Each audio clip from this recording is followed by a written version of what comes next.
É isso, irmãos. A série que há 2 domingos eu propus que a gente iniciasse começa hoje sobre os encontros transformadores com Jesus. A vida é feita de encontros, não é? Como o texto do vídeo nos diz, nós temos encontros todos os dias. Às vezes encontros que não surtem nenhum efeito na nossa vida, como, por exemplo, um esbarrão no centro da cidade ou no shopping, ou um pedido de informação para alguém. Tem outros encontros que deixam marcas em nós. Essa semana, a minha filha fez aniversário, eu contando para ela da primeira vez que eu a vi. Ela coube nas minhas 2 mãos. E foi um encontro que mudou minha vida. Eu me tornei pai. Um outro encontro marcante na minha vida foi com a minha esposa. Me lembro como se fosse ontem. De eu olhar para trás, eu estava sentado na igreja, é o lugar onde se encontram esposas. Meus jovens, eu estava na igreja e olhei para trás e vi a Ana entrando ali. É um encontro que mudou minha vida. Mas só um encontro transforma a vida de uma forma profunda, de tal maneira que reflete na eternidade. É o encontro que cada um de nós, se já não teve, deve ter com o Senhor Jesus Cristo. Só Ele é capaz de mudar a nossa vida de uma forma radical e de uma forma permanente. Hoje a gente começa essa série de mensagens, encontros transformadores, para falar disso. Para olhar nos evangelhos e também em Atos, das formas como Jesus se encontrou com alguns personagens bíblicos e de como esse encontro impactou e transformou a vida desses personagens. Hoje eu queria conversar com vocês no Evangelho de João, capítulo 1.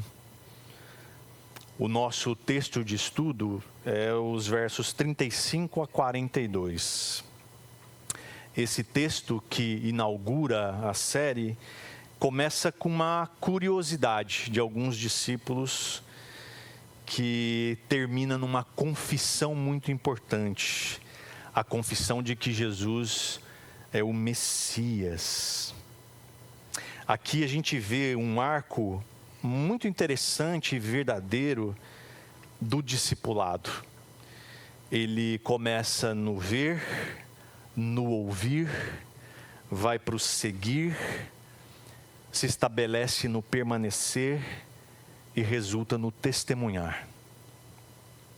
O contexto aqui é do Evangelho de João, que apresenta uma narrativa muito singular dos primeiros discípulos de Jesus.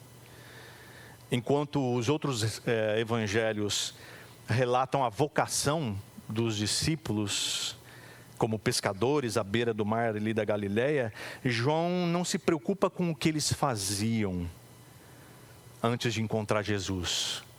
Qual era a ocupação deles antes de ter esse encontro com Jesus? Mas nos mostra os primeiros passos desses que se tornariam apóstolos ainda às margens do Jordão. Os acontecimentos aqui desse episódio que eu quero estudar com vocês acontecem logo depois do batismo de Jesus.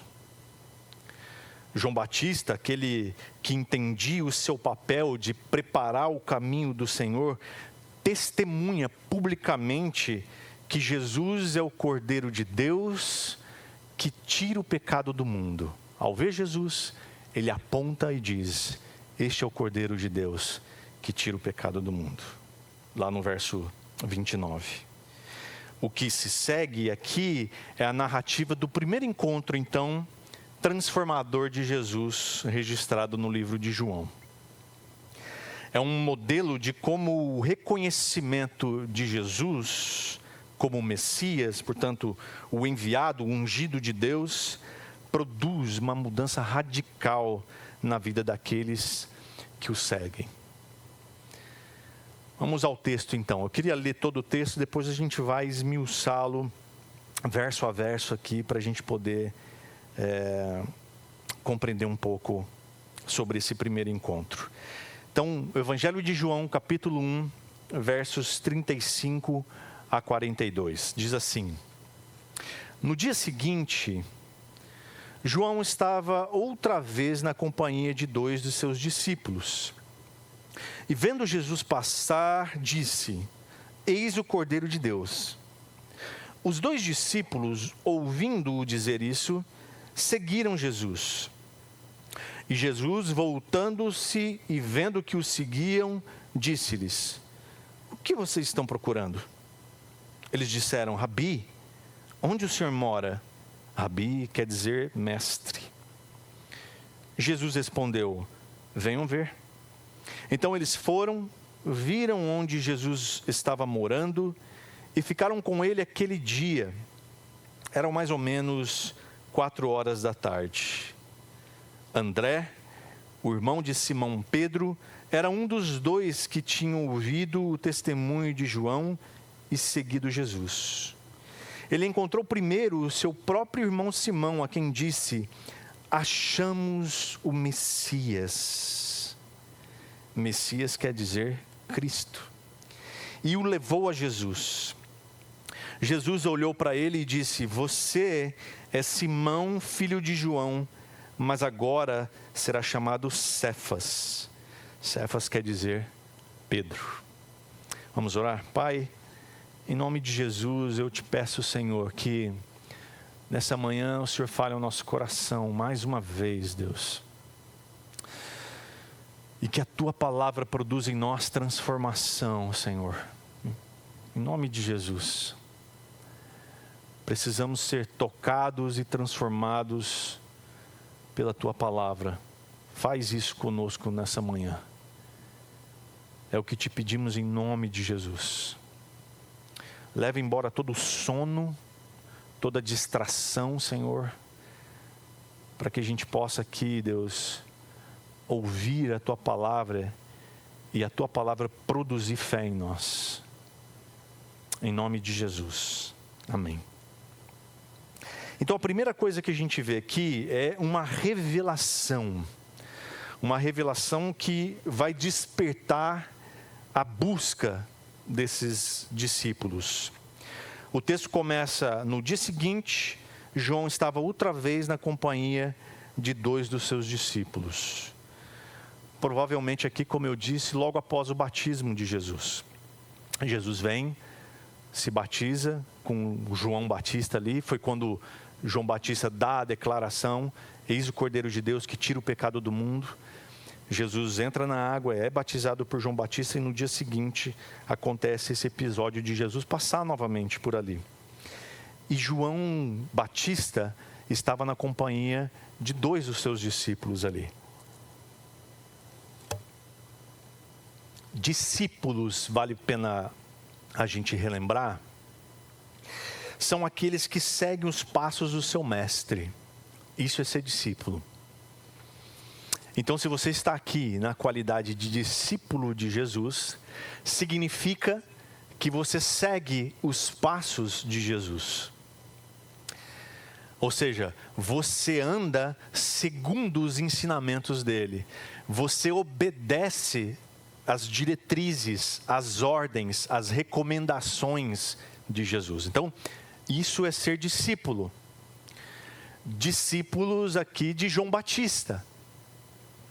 Então, quando João Batista aponta o dedo e diz: Este é o Cordeiro de Deus, aqueles discípulos obedecem. Eles entendem o que o seu mestre está ensinando. Então, vendo Jesus passar, João Batista faz essa declaração: Eis o Cordeiro de Deus. E que declaração poderosa, irmãos. Não é simplesmente: olha ali que legal, é o Cordeiro de Deus. Não, isso está carregado de simbolismo. João Batista está repetindo a frase que ele disse no dia anterior, lá no versículo 29. Quando Jesus passa por ali novamente, João Batista o vê, ele declara essa verdade que não só mudou a sua vida, não só mudou a vida dos seus seguidores, mas mudou a humanidade. Eis o Cordeiro de Deus que tira o pecado do mundo. Essa é uma verdade poderosa, transformadora, de que diante dos seus olhos estava o Cordeiro de Deus que veio para tirar o pecado do mundo. Nele estava a capacidade de perdoar e livrar o pecador do castigo do pecado que é a morte, segundo Romanos 3:23. Essa expressão ela é tão carregada de significado porque ela remete à Páscoa, ao servo sofredor de Isaías 53. Nós vamos ver no domingo que vem de que a Páscoa é aquele momento em que Deus diz para os filhos, para os hebreus, que eles deveriam pegar um cordeiro sem mácula, sem defeito, e assar esse cordeiro, e aspergir o sangue do cordeiro nos umbrais das portas, para que o espírito da morte não passasse por ali, e sim passasse por cima. Isso significa Páscoa, passagem. É o livramento de Deus da morte, através de um sinal. Que sinal era esse? O sangue do cordeiro aspergido. Então, quando João Batista diz, eis o Cordeiro de Deus que tira o pecado do mundo, João Batista está dizendo, aquilo que Deus fez lá no Êxodo, se cumpre agora neste homem, que de uma vez por todas, extingue o pecado daqueles que creem nele.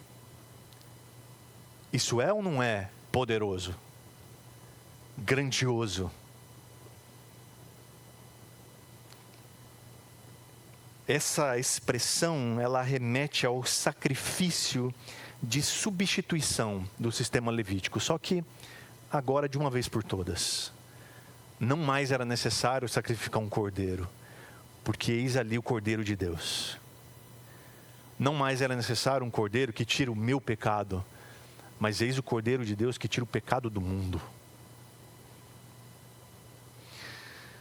É o anúncio de que Jesus cumpre nele mesmo o simbolismo do Cordeiro Pascal. A libertação por meio do sangue de um cordeiro prefigurava aqui a vinda de Jesus como o Cordeiro de Deus, para obter a salvação por meio de morte, da sua própria morte. A morte de Jesus redime o povo da morte eterna. Redime o povo do pecado e das garras de Satanás. Assim como nos diz Colossenses capítulo 1, versos 13 e 14, que eu quero ler para você. Paulo diz assim aos Colossenses: Ele nos libertou do poder das trevas e nos transportou para o reino do seu Filho amado, em quem temos a redenção, a remissão de pecados. É isso que o Cordeiro de Deus, que tira o pecado do mundo, faz comigo e com você. Essa declaração cai no coração dos ouvintes de João Batista, daqueles dois discípulos, e como se um despertador tocasse, eles acordam. Como uma iluminação que o Espírito Santo gera, como se o Espírito Santo acendesse um farol, e as escamas dos olhos caíssem, e o entendimento viesse à sua mente, e eles compreendessem que aquele de fato era o Cristo. É sabido que qualquer revelação do alto seja vinda de Deus, e não da nossa cognição. Os discípulos aqui não entenderam intelectualmente aquilo, mas o Pai o revelou. Assim como Jesus fala com Pedro em Mateus 16. Quando Pedro declara, tu és o Cristo, Filho do Deus vivo, Jesus disse, muito bom, Pedro, só que isso não vem de você. Isso vem de Deus que te revelou. Então, irmãos, quando a convicção vem sobre nós de que Jesus é o Cordeiro de Deus que tira o pecado do mundo, é porque o Senhor Deus nos ilumina através do Espírito Santo.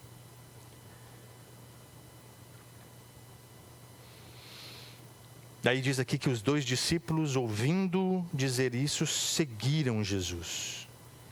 João Batista, ele desempenha aqui o seu papel de testemunha, que era o papel dele. Ele não retém os seus próprios discípulos por ciúme ou por vaidade, qualquer coisa que seja. Mas ele os direciona de forma consciente para aquele que é superior. Aqueles 2 discípulos, quando ouviram a verdade, quando João Batista aponta e diz: eis o Cordeiro de Deus que tira o pecado do mundo, eles entendem a última lição daquele mestre, dizendo: olha, este é maior do que eu, é melhor que vocês o sigam. João Batista perde seguidores aqui, e ele não está nem aí para isso, porque ele sabe que esses 2 que estão deixando de segui-lo vão seguir alguém muito maior. João Batista não tem essa vaidade, porque à luz da percepção de que João Batista tinha de si mesmo, como precursor daquele que vem depois dele, daquele que ele não é digno nem de desatar as correias das suas sandálias, é razoável para a gente aqui supor que os seus seguidores mais atentos, que prestassem mais atenção nos seus ensinos, quando vissem Jesus, seguiriam Jesus. Porque João Batista estava falando dele o tempo todo. Virá aquele que é maior do que eu, virá aquele que eu não sou digno nem de desamarrar as sandálias. E eis aquele, é ele, o Cordeiro de Deus que tira o pecado do mundo. Então, nada mais correto, nada mais certo, sem surpresa nenhuma, de que esses seguidores, ao ouvirem essa declaração de João Batista, seguissem Jesus. Interessante pensar que esses 2 aqui não estão sendo ingratos com João Batista, de agora abandoná-lo, de não querer mais os seus ensinos e em favor de um novo líder. Talvez um líder mais prestigiado, segundo o próprio João Batista. Mas eles demonstram ser mais fiéis ao ensino do seu agora antigo mestre. Porque eles entenderam o seu ensino e para quem o seu ensino apontava. E eles foram obedientes. Eles entenderam que o ensino de João Batista apontava para aquele que estava diante dos seus olhos. Então eles decidem segui-lo. E João Batista entendia muito bem isso. Olha só o que João Batista disse, um pouco mais à frente em João capítulo 3, os versos 27 a 30. Você pode olhar aí na sua Bíblia. Aliás, me dá um certo prazerzinho ouvir esse barulhinho de página sendo virada. Eu queria fazer um parênteses aqui. Irmãos, em nome de Jesus, vamos voltar ao hábito de carregar nossas Bíblias. Celular é legal, não tem nenhum problema de você usar o seu celular, nenhum. Facilita a vida, tem menos volume, mas nada como você usar as Escrituras fisicamente. Diz um pregador antigo que é gostoso de ouvir o farfalhar das páginas, né? E é mesmo. Então, quando eu disse aqui para você abrir no capítulo 3, são poucas páginas à frente, o barulhinho das páginas. Então, eu quero incentivar, irmãos, que você readquira o hábito de trazer a sua Bíblia para cá. Ensine os seus filhos a trazer também. Então, João capítulo 3, verso 27 a 30 diz assim: João respondeu: ninguém pode receber coisa alguma se não lhe for dada do céu. João Batista dizendo: vocês mesmos são testemunhas do que eu disse. Eu não sou o Cristo, mas fui enviado como seu precursor. O que tem a noiva é o noivo. O amigo do noivo que está presente e o escuta se alegra muito por causa da voz do noivo, pois essa alegria já se cumpriu em mim. Convém que ele cresça e eu diminua. Meus irmãos, que mentalidade desse homem, de entender que o seu papel se cumpre na alegria de ouvir a voz do noivo e conduzir a noiva até ele. Para esses dois discípulos, João Batista diz: meus amigos, eis o Cordeiro de Deus que tira o pecado do mundo. O que vocês estão fazendo comigo aqui ainda? E esses dois entenderam e seguiram Jesus. Não há vaidade aqui em João Batista ao apontar para aquele que é maior que ele e ver os seus discípulos caminhando em direção a ele. E talvez o sentimento de dever cumprido e dizer: lá se vão os meus dois discípulos para agora seguirem Jesus.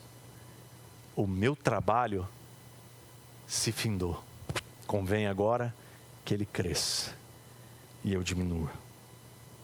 E diminuiu significativamente. Aqui os discípulos seguiam Jesus, mas talvez não ainda num sentido de seguir como discípulo, mas seguindo ainda como quem está curioso para conhecer mais, para entender um pouco mais a respeito desse que o seu mestre João Batista deu testemunho. Seguiam Jesus na expectativa de saber mais quem ele era. E quem sabe pudesse dar significado às suas vidas. A verdadeira maturidade espiritual, ela se manifesta quando nós somos capazes de apontar Jesus para que outros vejam e o sigam, mesmo que isso signifique perder a nossa própria influência sobre essas pessoas. Portanto, como líderes, como pais, como professores, como mentores, a nossa missão não é criar dependentes de nós mesmos, mas discípulos de Cristo. Nós devemos apontar e orar para que Deus revele Jesus para aqueles que estão ao nosso redor. A melhor coisa para se orar por alguém que você conhece ou que está perto de você, que ainda não segue Jesus como seu Senhor e Salvador, é que Deus revele essa verdade ao coração deles. A segunda coisa que eu quero conversar com você é sobre um convite e uma resposta que acontecem aqui nos versos 38 a 39. Jesus percebe que esses dois homens estavam seguindo, e como se ele não soubesse, Jesus faz uma pergunta muito interessante para eles. O texto diz assim: Jesus, voltando-se e vendo que os seguiam, disse-lhes: o que vocês estão procurando? E se Jesus olhasse para você agora e lhe fizesse essa pergunta? Se Jesus olhasse bem no fundo dos seus olhos e dissesse assim: escuta, você está aqui hoje, você veio aqui, mas o que você está procurando? Qual seria a sua resposta? A pergunta tem mais a ver com o que vocês querem da vida do que realmente simplesmente querem por aquilo naquele momento. Ou seja, qual é o propósito da sua vida? O que você deseja para a sua vida? Não o que você quer agora. Talvez o que você queira agora seja N coisas. Talvez às 11 horas almoçar uma boa comida. Talvez você não tenha ainda preparado o almoço. Mas a pergunta de Jesus tem a ver com o que você quer da sua vida.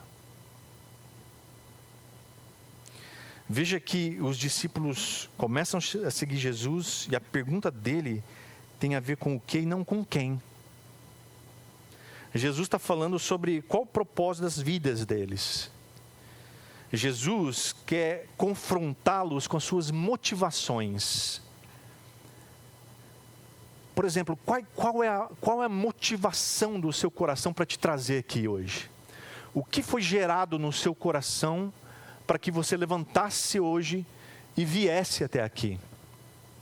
É isso que Jesus quer saber. O que é que motiva o seu coração para estar aqui, atrás de mim, me seguindo? O que vocês buscam? Vocês estão procurando um novo líder político? Vocês querem um milagreiro? Vocês querem um resolvedor de problemas? Vocês querem um novo professor, um professor mais eloquente do que João Batista? O que vocês querem, afinal? Mas a resposta deles é relacionada a quem e não ao quê. Eles disseram: Rabi, onde o senhor mora? A resposta deles aqui revela o entendimento que ainda é limitado de quem é Jesus. Rabi quer dizer mestre. Primeiro eles chamam de Rabi. E é interessante que João, ele usa outras 7 vezes no evangelho dele, palavras em aramaico ou hebraico, e traz uma tradução. A tradução, na verdade, são dos tradutores, né? Mas João usa essas expressões 7 vezes. Como aqui ele vai usar 3 nesse texto. A primeira delas é Rabi. Rabi quer dizer literalmente meu grande mestre, ou ilustre Senhor. Eles estão sendo formais com Jesus. Meu grande mestre. Faz lembrar o Rolando Lero, né? Amado mestre. É mais ou menos isso. Amado mestre, onde o senhor mora? E é a forma corriqueira como um estudante tratava o seu mestre, o seu professor. Então, para eles entendem que Jesus, de fato, agora é o seu mestre. A pergunta sobre onde Jesus estava morando revela o interesse deles de que haja mais contato. Bom, a gente precisa saber onde ele mora, porque assim a gente vai ter mais acesso, um acesso mais fácil, talvez em outros horários a não ser este. Sabendo onde ele mora, quem sabe a gente pode fazer uma visitinha. Eu lembro que quando a gente morava em Telêmaco Borba, eu estava discipulando um rapaz bem problemático. Ele era usuário de drogas, um monte de problema. E eu me lembro que todos os dias ele batia na minha porta. E é curioso porque lá algumas pessoas têm esse costume. Elas entram pelo portão e vão bater lá na porta. Então, às vezes, já estava de pijaminha, pronto para dormir, e a porta... Falei, meu Deus, lá vem ele, né? A gente já sabia. As crianças amavam ele. Mas ele me tomava 1 hora, 2 horas de conversa para ele expor todas as mazelas da vida dele, todas as suas dificuldades, e à luz da palavra a gente ia ensinando.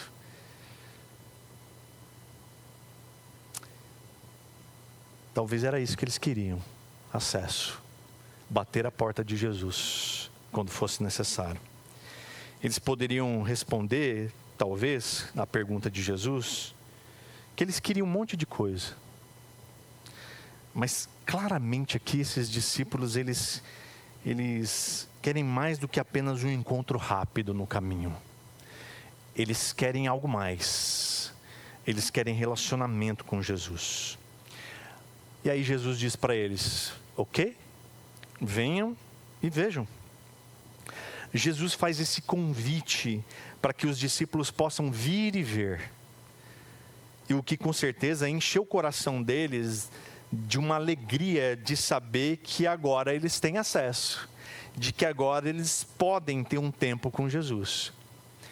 Esse Jesus que João Batista disse que é o Cordeiro de Deus que tira o pecado do mundo.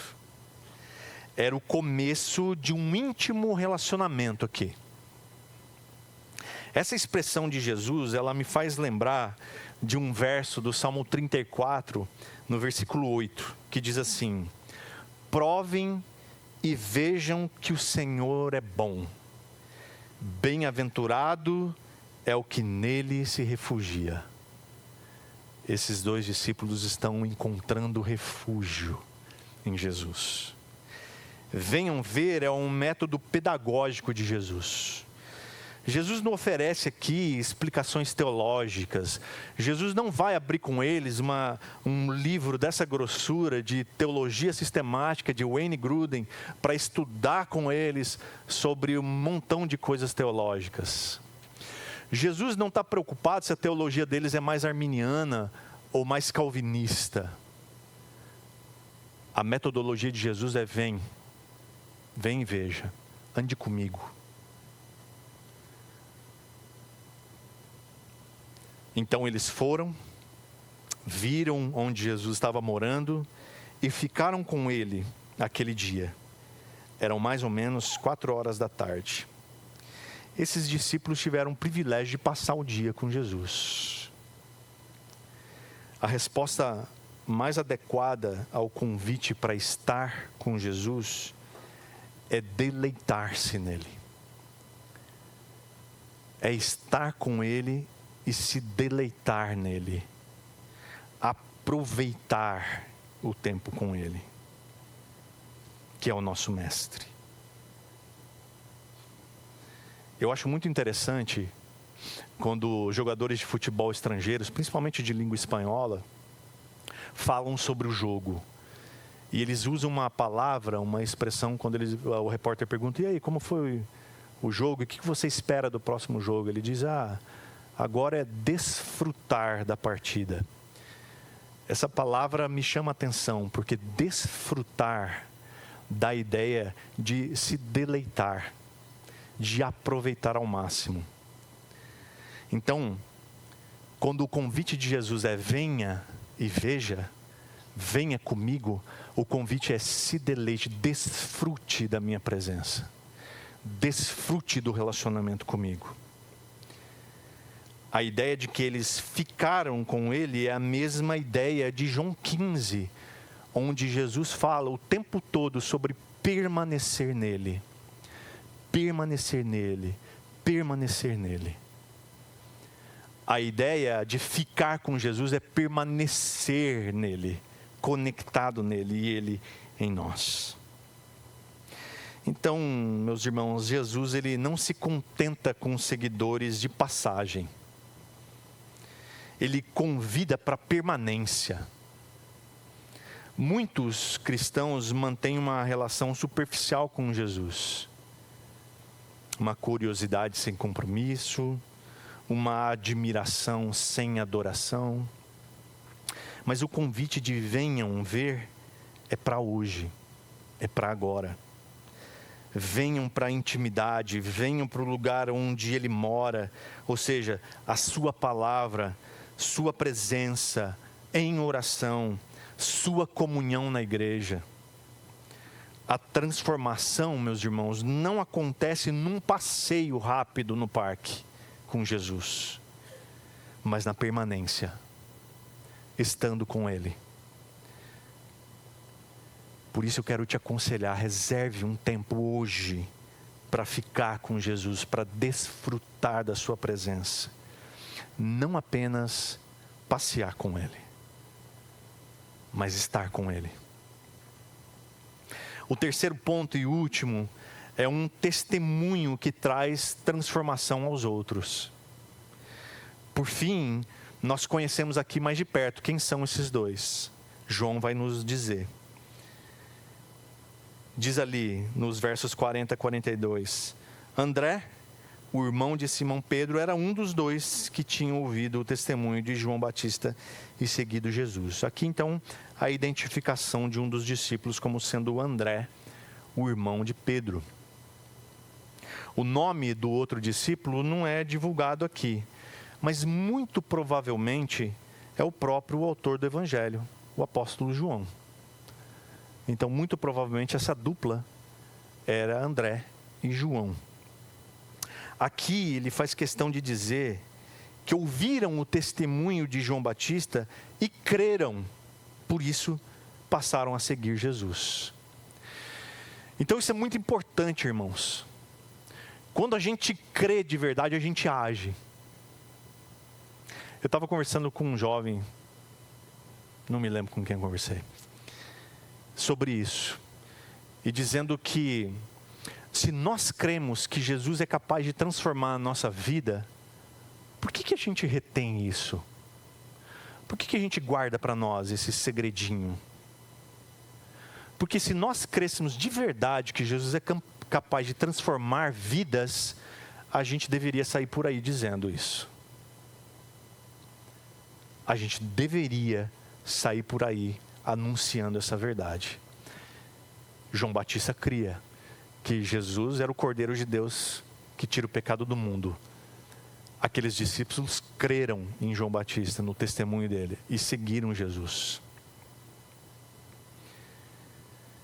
Ele encontrou primeiro o próprio irmão, então André, ouvindo de Jesus, passando tempo com Jesus, ele sai dali e ele sai procurando. E ele encontra primeiro o seu irmão, Simão.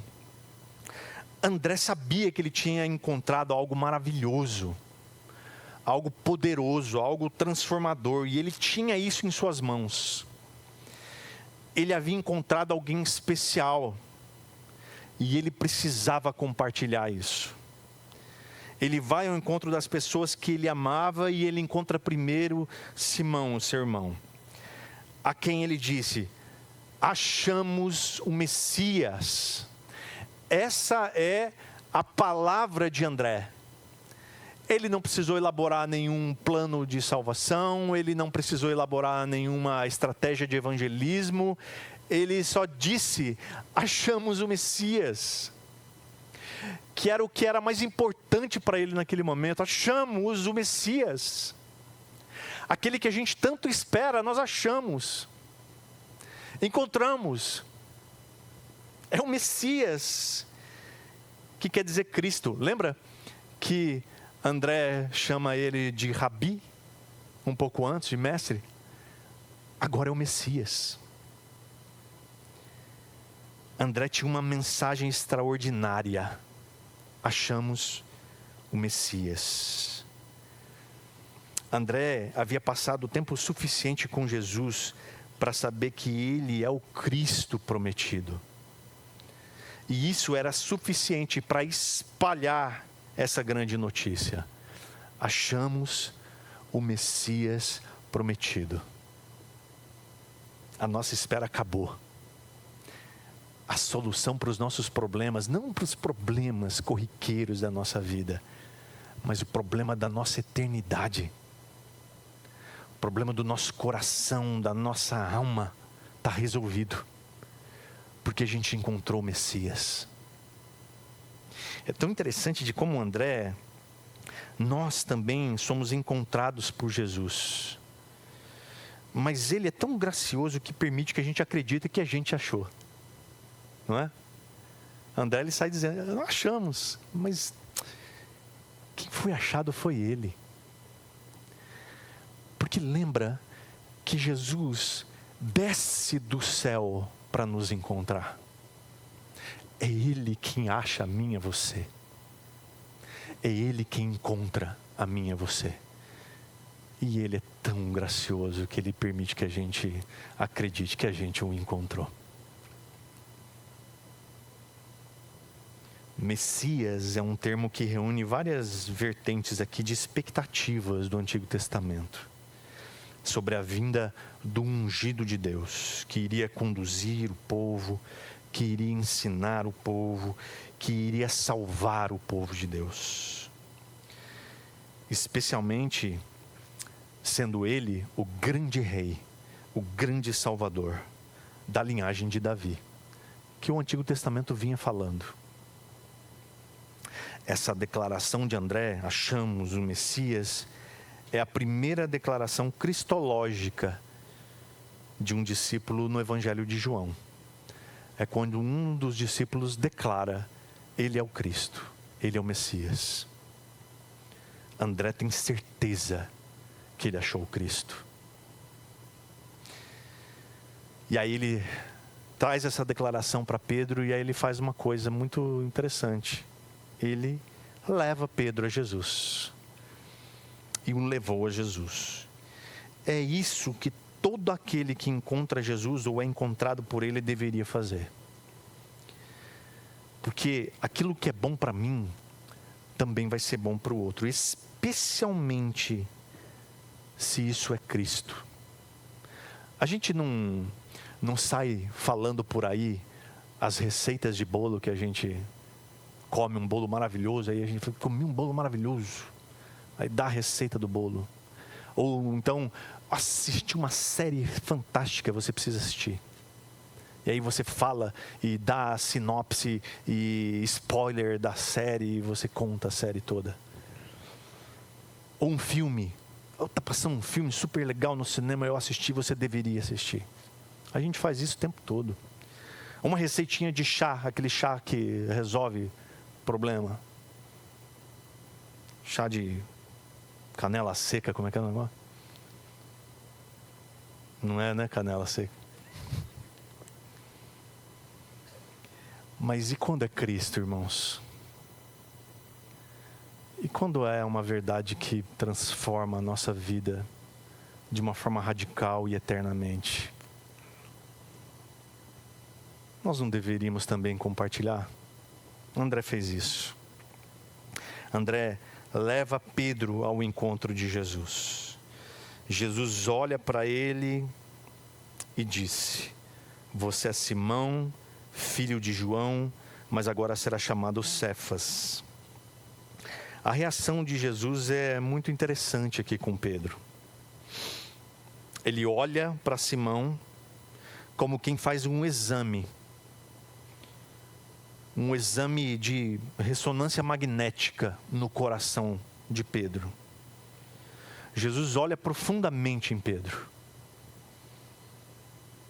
Jesus conhece a sua identidade atual. Você é Simão, filho de João, eu te conheço. Eu sei quem é você. E talvez isso foi tão penetrante que deve ter constrangido Pedro. Mais tarde, a gente vai ver nos outros evangelhos que quando Pedro vê Jesus, ele se lança ao chão. E ele diz: Jesus, afasta-te de mim, porque eu sou pecador. Então, quando Jesus olha para Pedro, Jesus faz um scanner de Pedro. Pedro, ou Cefas, ou Simão, né? Você é o filho de João. Só que Jesus também sabe a sua identidade futura. Você não vai ser mais Simão. Você vai ser Cefas, Pedro, rocha. Lembra de como Jesus, ou Deus, mudou o nome de Jacó para Israel há 2 domingos? Quando eu fiz aquele esquenta para a série. A mudança de nome aqui também indica uma mudança de destino para Pedro. Mais tarde, lá em Mateus 16, Jesus vai dar para Pedro uma tarefa importante, que é liderar a igreja. Por isso que ele está dizendo: você não é mais Simão, agora você é Pedro, rocha. E aí a gente vai ver a trajetória de Pedro e a trajetória de transformação dele até em João 21. Quando Jesus finalmente vai dizer para ele: Pedro, você me ama, você me ama, você me ama. Ali Jesus forja quem é Pedro e o que Pedro vai ser para a igreja. Então, irmãos, o encontro genuíno com Jesus produz missionários, não consumidores passivos de experiências religiosas. Veja, cada um de nós que se teve um encontro verdadeiro com Jesus é um missionário. Ai, mas eu não tenho vocação para ser missionário, não fui chamado para ser missionário, nunca pensei em ir para a África. Não se trata disso, meus irmãos. Missionário é todo aquele que entende quem é Jesus. Ele é o Cristo, ele é o Messias. Achei o Messias, eu preciso contar para alguém. Pronto. A partir do momento que é gerado no seu coração o desejo de contar para alguém que você encontrou Cristo, você se torna um missionário. É na sua rua, é na sua casa, é onde quer que você esteja. Você não vai ser só um consumidor que senta todo domingo aqui e consome. Consome um bom louvor, consome uma boa pregação, consome um bom culto. A gente estava conversando com o pessoal na classe de novos membros hoje de manhã. Da nossa mania de querer classificar culto. Culto bom, culto ruim. Hoje o culto foi bom, foi uma bênção. Nosso louvor hoje. A palavra. Não, hoje o culto não estava legal. Nossa, a palavra meio arrastada. O louvor. O que é culto bom e culto ruim, irmãos? A gente acha culto bom, culto ruim, porque a gente entende que o culto é para nós. E não é. O culto é para o Senhor. Então, se o Ministério de Louvor está desafinado aqui, você vai fazer o seu melhor sentado nesse banco ou de pé, cantando para Deus a sua adoração. Se o pregador aqui faz um trabalho mal feito de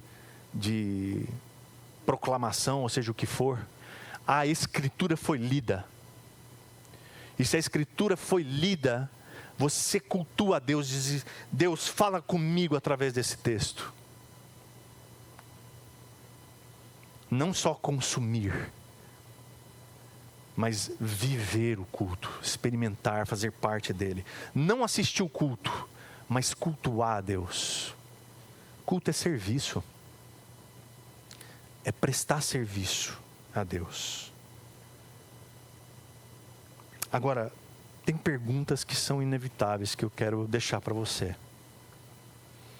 Você já teve um encontro com Jesus, de verdade mesmo?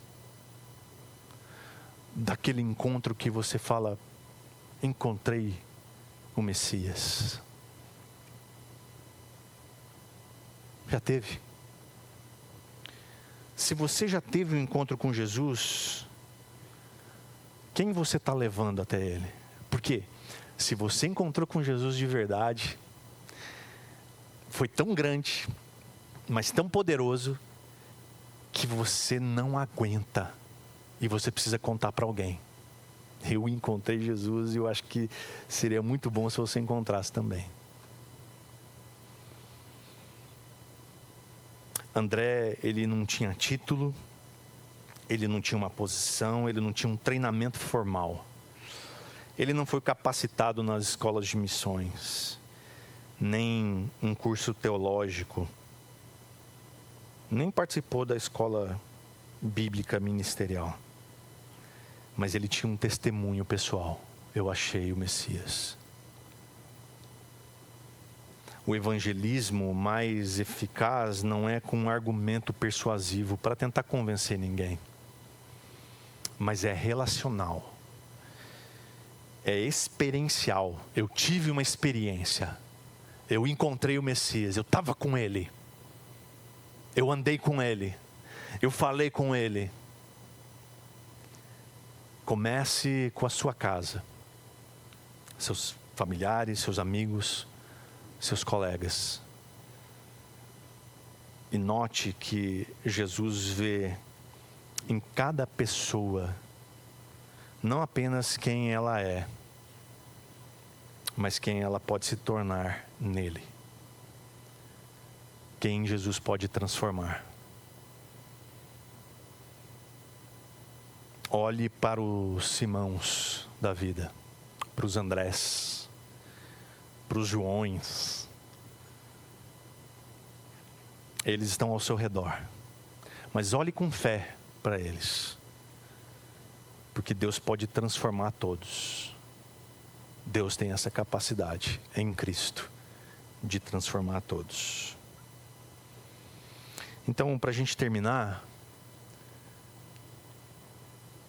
eu quero revisar com você o caminho que a gente percorreu hoje. Em primeiro lugar, nós vimos a revelação nos versos 25 a 37.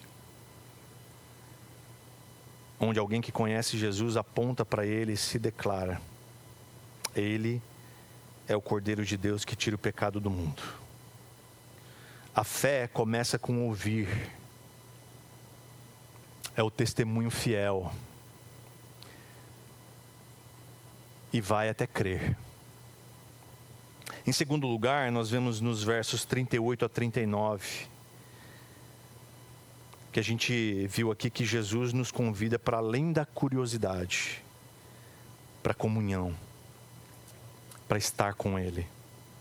A fé cresce quando a gente permanece nele.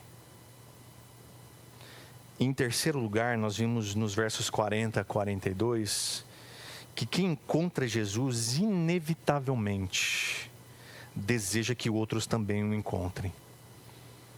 A fé madura é missionária. Então esse é o padrão de um encontro transformador com Jesus. Nessa série que a gente está começando hoje. Ele é revelado, há uma resposta e depois ele é reproduzido. De João Batista a André, de André a Simão Pedro, a corrente sempre continua, né? Agora a pergunta é: você está nessa corrente? Você faz parte dessa corrente? Alguém em algum momento foi o seu João Batista apontando para Cristo? Você já respondeu ao convite do venha ver de Jesus para estar com Ele, para andar com Ele? Você já passou tempo suficiente com Jesus para saber que Ele é o Messias, que Ele é o Cristo? Agora é só pensar em quem é o seu Simão Pedro e correr para avisar essa pessoa que você achou o Messias. Jesus, ele continua perguntando a cada um de nós: o que é que vocês estão procurando? O que é que você quer? Que a nossa resposta seja a mesma daqueles primeiros discípulos. Que nós queremos saber onde Ele mora. Nós queremos ficar com Ele. E ficando com Ele, nós queremos ser transformados de quem nós somos para aquele que Ele nos chamar para ser. Amém? Pai, muito obrigado, Senhor, pela Tua palavra. Transforma-nos, Deus, em nome de Jesus. Em nome de Jesus. Quero pedir ao Senhor que essa palavra encontre lugar no nosso coração.